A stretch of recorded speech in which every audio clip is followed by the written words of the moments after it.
guys, this is Dave the drummer. We're back over here at East Cliff Brewing. We have my good friend Rick Walker here.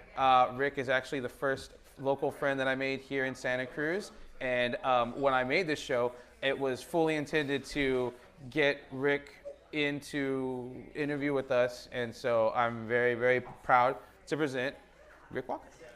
Thanks a lot. So, Rick, would you please be so kind as to give the viewers a little background about yourself and a little bit about your career? Or maybe not even a little bit, but please, whatever you feel comfortable, please. Yeah, I guess I started out, my family were all scientists, but they also had both played music. My dad had led big bands, small big bands in Texas during World War II, and gave it up to become a doctor. My mom had played violin, and anyway, so at the age of 5, I was taking piano lessons, and then I was taking cello lessons, and then I played clarinet for 8 years. And then I went to a youth Methodist camp, and my parents would banish us to this camp every year, and so they could get 2 weeks alone with themselves, right? And so there was a band playing at the bottom of the valley, steep valley in the Santa Cruz Mountains, and they were all dressed in heavy black leather Harley Davidsons, and they were playing note for note covers of Rolling Stones songs. And I was 12 years old, and it was the sexiest thing I'd ever seen in my life. It was the most non-San Jose, non-suburbia, non-youth Methodist camp, and I was like, I have to do this. Right. And so I bugged him and bugged him and bugged him to get me a drum set, and my dad was like, no, you quit all these instruments, we're not getting you a drum set. So my mom prevailed, and I got a snare drum for Christmas 50 years ago, last Christmas. Wow. And I went every single day to my best friend's house for 3 months, 7 days a week, 3 months, every day, walked a mile with my snare drum, and learned how to play Louie Louie and British Invasion stuff, and started the Concave Image, my first band. Right. So it started out modestly, and then my parents rented me a drum set about 3 months later when they realized that I had been touched, you know. Right. And I've been touched ever since. That's what they would say. Yeah. You know, that's what they would say about, you know, people like us. Is, Yeah. you know, hey, he's a little touched. He's a special he's one. touched. That one. Yeah, You know. he's special. Yeah. So after that, you kind of moved on to playing. What kind of styles did you wind up getting into? Basically, what I did was I took 2 lessons from a really burnt-out jazz musician, and he hated his life. He hated rock drumming with a passion. He told me that John Bonham was using double bass drums, and he couldn't teach me how to do that because it was a single bass drum. And then I saw a picture of John Bonham playing a single bass drum, Right. realized he'd lied, and then never took another lesson Right. for 15, 16 years. Right. I was like, ugh, lessons, ugh. Yeah. Funny because I've been teaching for 40 years, but so anyway, so I just taught myself, and in those days, you didn't have to be 21 to go see really great music, like at places like Winterland or the Family Dog or the Fillmore, and this was, you know, the summer of love. And so when I was 16, my sister took me to the Fillmore, and then I had a driver's license, and I would borrow the car, and I would just drive. I mean, I learned how to play the drums by watching psychedelic bands in the parks. There was free music in San Jose every single weekend. Right. Great bands play. I saw Tower of Power play maybe 12 times. I saw Santana play 6 times before he changed his name to from the Carlos Santana Blues Band, playing Right. B.B. King covers, Right. to Santana, where he became, you know. So I got to see everyone. I got Right. Justin Airplane and Big Brother and everybody. So I learned how to play by going to these free concerts and Right. driving up to the Fillmore and standing right next to the stage and going, what's he doing, what's he doing? And I didn't know how to read. I just had to, so Right. I was pretty primitive, Yeah. really, for a good long while. But I mean, you know, the thing about all that observation is that if you're touched, if you're special like us, then you're not just seeing something, you're like absorbing. Did you ever wind up learning how to read? Well, what happened was that one night when I was at UCSC, and to be quite honest, I went to a dance at Stevenson College because I just wanted to meet girls. Yeah. I mean, I went to a dance, right? I've been to Stevenson a few times. And there was a band called Hejole Sounds from Ghana playing, and they were playing only in 6/8, which I'd never seen before. They were playing African pop music, Right. and I was like gobsmacked. I mean, my jaw was just open, and I stood at the side of the stage for 4 hours going, what is this? It was so cool and funky and exotic. And so I started at playing traditional African dance classes. Right. And it was playing those that I realized that hey, there's a grid going on under everything. And if I understand that grid, I can understand how polyrhythms work. Right. So I taught myself how to read.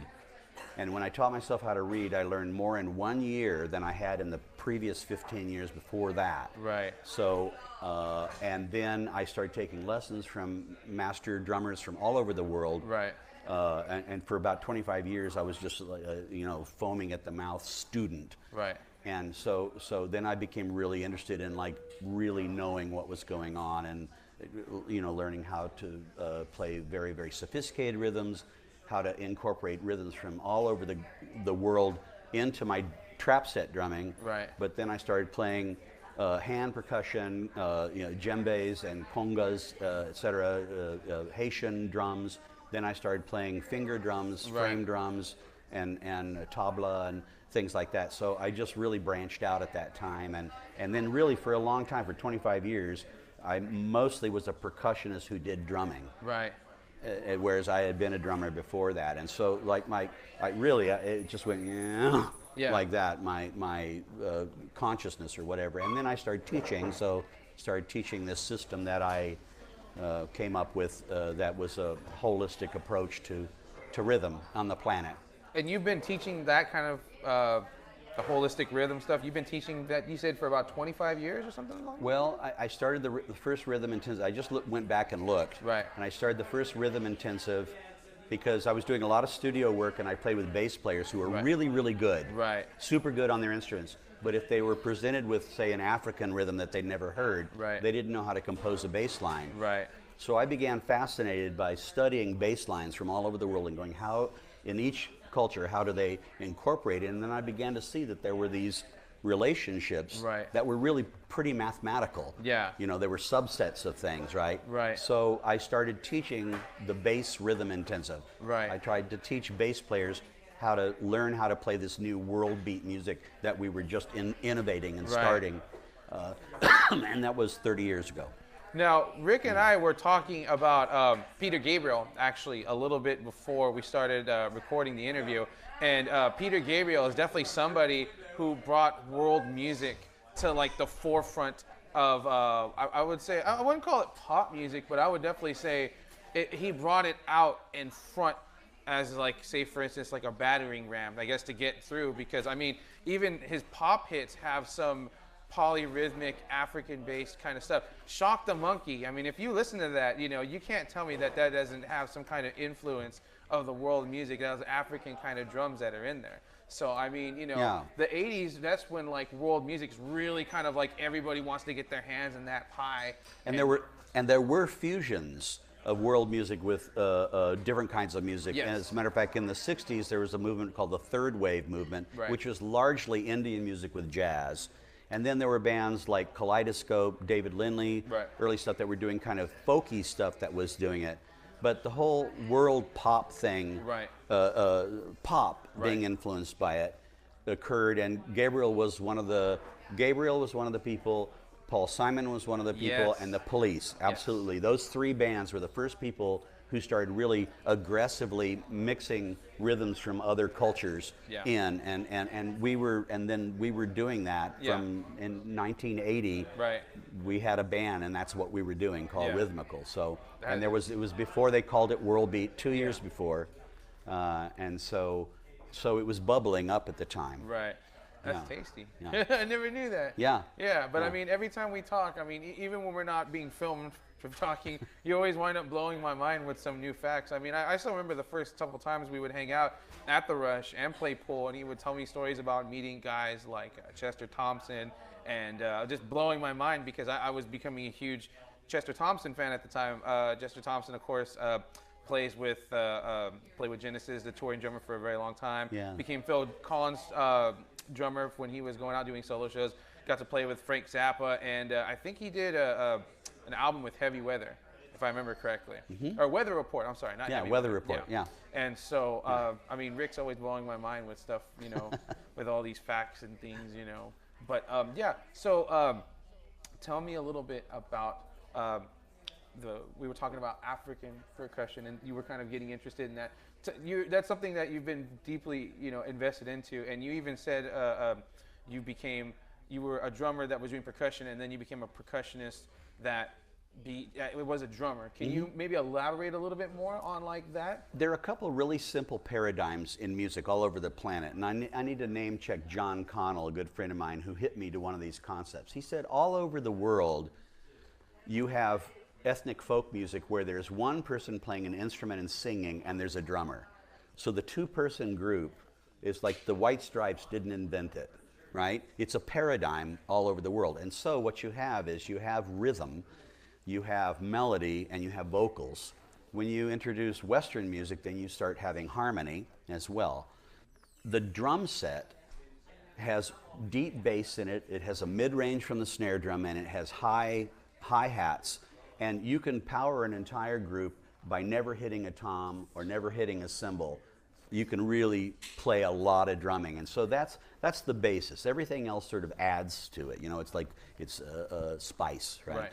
So what happens is, if you, as an example, if I'm backing a singer-songwriter, I just did this the other night at the Blue Lounge, and played with a singer-songwriter, and if you play a djembe, the touches on the djembe are the hi-hats. The bass sound is the kick drum, and the slap sound is a snare.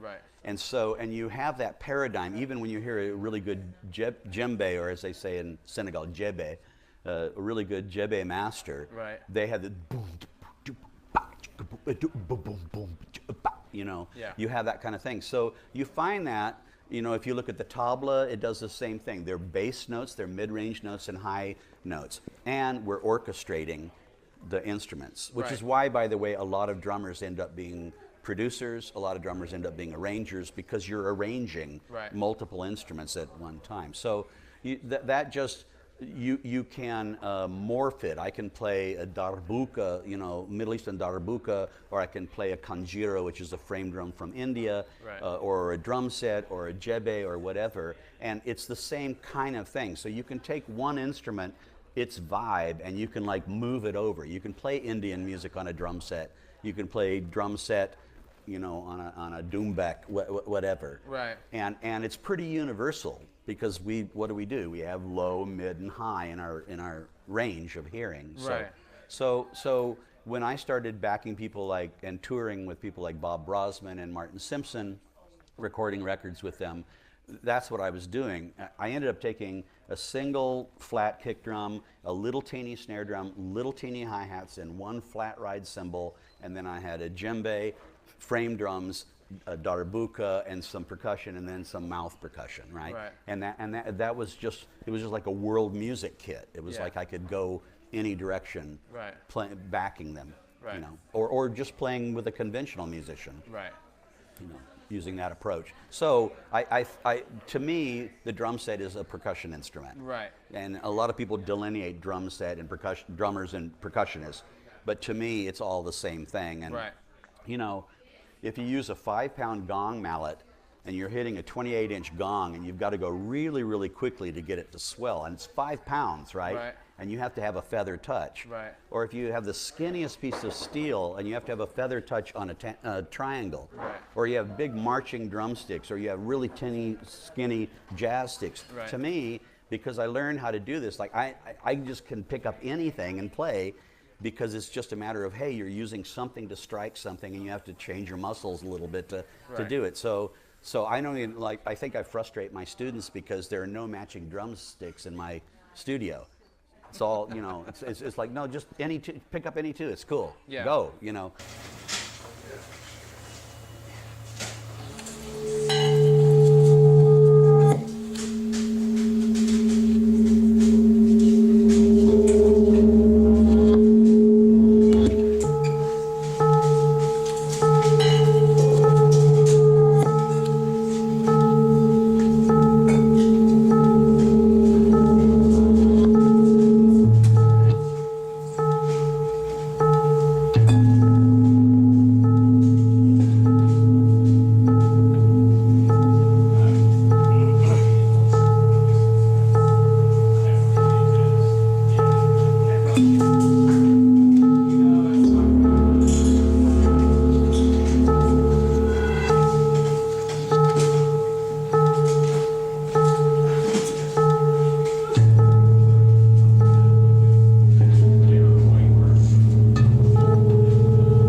completely unique. And so no matter who you study with, you cannot sound like them. True. So I'm actually completely uninterested in the Rick Walker experience. I don't care about it at all. I'm more like, what tools can we get so that whatever is in you comes out Right. and does it. And I'm really I'm militant about that.